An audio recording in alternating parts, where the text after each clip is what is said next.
Hello everybody, I'm animal communications expert and dog expert Claudia Hare. Welcome to From the Animal's Perspective. Pretty much everything that we know, we think we know about animals is based on our own human viewpoints and perspectives. Here at From the Animal's Perspective, I like to show you everything from the animal's perspective. I like to show you how animals see life, how they experience things, what they think about circumstances, life events, and so on.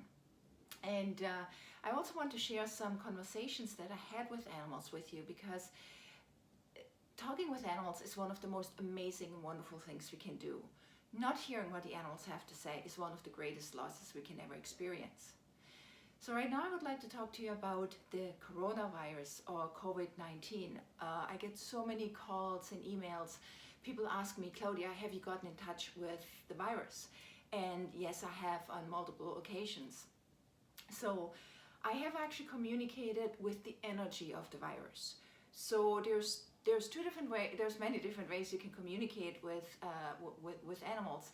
You can communicate with an individual animal, or you can communicate with the energy of the entire species, so to speak. It's almost like you can communicate with a raindrop, with a drop of water, or you can connect with the ocean. You can connect with a whole nation, or you can connect with one member of the nation. So when we connect, of course, with the energy of the entire species, then this is a global, like this is an average what we get. So for example, let's say you have one country and it's the most loving, happiest country in the world. You still have some individuals who might be sad, who might be angry, and so on. So when I connected with the virus for the first time, it was just around that time when it was called an epidemic.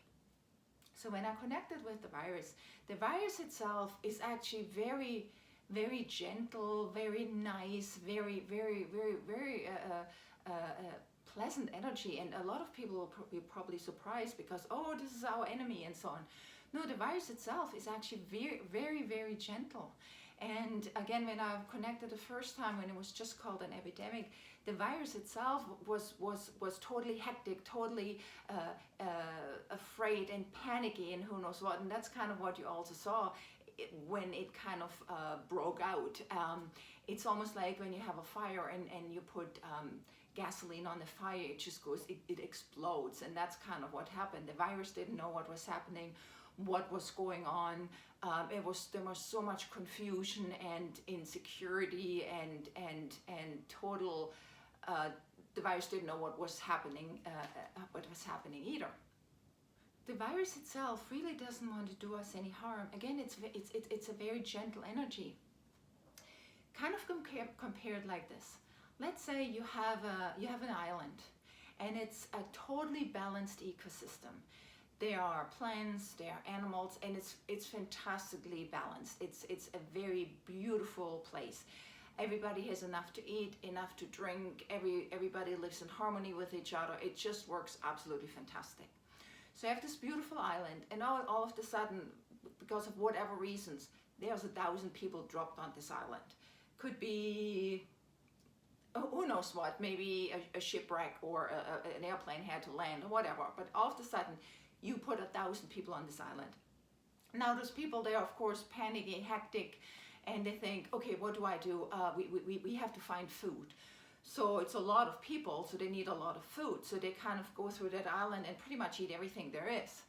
And kind of bring everything in balance. So there's not enough now for the animals there anymore, not enough for the insects. And then also the people say, okay, we have to build shelter, and we have to start harvesting things and cultivating things. So we have to clear part of the island, and they do it, and the whole ecosystem is broken down. So the people are on this island, who are now on this island, they're trying to survive the best way they can, but they're also kind of breaking down the ecosystem on this island and kind of destroying the island. So does that make the people bad people? No, they're just trying to survive. So that's kind of what happened with the virus. When the virus was kind of dropped on us, onto us humans. So the virus then came and did what it needs to do to survive and to multiply. And it kind of, in a lot of people, destroys the body. But the virus itself is not out there to kill us, so to speak. Same thing if you have a fire. You use a fire in your house. Let's say you have a wood stove, and that fire protects you. It cooks your food. It heats your place, and so on and so on.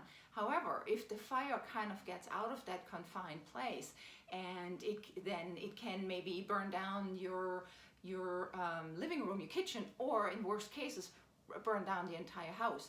So does that mean the fire is bad? No, it just got out of control. So the same thing if you go back to the island. So those people now have destroyed that one island, and now they see the other islands around. So a few people go to different islands, and then they start the same thing again. Again, same thing with the virus, from one person to another to another. But the virus itself is not bad. It's just doing what it needs to survive. And when I just recently got in touch with COVID-19 again, the virus now is starting to calm down, starting to relax. However, deep down, it's like in the ashes, there's still some flames going. So it's not totally relaxed yet. There's still a little bit of tension, but it's definitely calming down, and it's starting to relax. And that's also what we see. Everything is starting to slow down. Less and less people are getting the virus, and so on. So I just wanted to tell you about that. So the virus itself, it's really not a bad being. It's just trying to survive, and does it the way it knows how to. So I hope this kind of gives you a little bit of different perspective, because we have been taught and everybody's telling, oh, this is the enemy, we have to fight.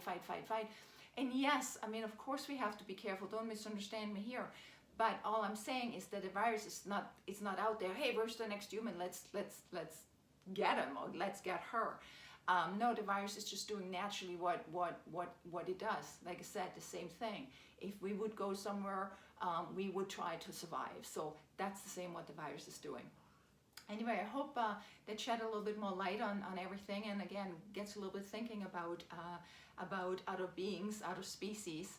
And I hope you find that interesting. If you do, give it a thumbs up, subscribe, because I will share so much more information with you and some really interesting conversations I had with animals. So tune in next time, where there will be another conversation I had with animals. And meanwhile, take care, be healthy, and same for your animal family. Make sure they are healthy, and spend some extra time with them. Tell them how wonderful they are, and have a wonderful day. Bye.